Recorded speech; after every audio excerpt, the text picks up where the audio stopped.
والا ہے۔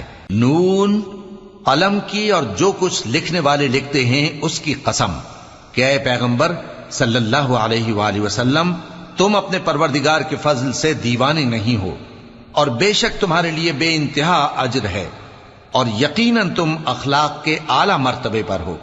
سو ان قریب تم بھی دیکھ لو گے اور یہ کافر بھی دیکھ لیں گے کہ تم میں سے کون دیوانہ ہے۔ تحقیق تمہارا پروردگار اس کو بھی خوب جانتا ہے جو اس کے رستے سے بھٹک گیا، اور ان کو بھی خوب جانتا ہے جو سیدھے رستے پر چل رہے ہیں۔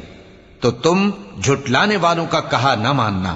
یہ لوگ چاہتے ہیں کہ تم نرمی اختیار کرو تو یہ بھی نرم ہو جائیں، اور کسی ایسے شخص کے کہے میں نہ آ جانا جو بہت قسمیں کھانے والا ہے، ذلیل ہے، شرارت سے اشارے کرنے والا، لگائی بجھائی کرنے والا، مال دینے میں بڑا بخیل، حد سے بڑھا ہوا بدکار، سخت خو اور اس کے علاوہ بدذات ہے۔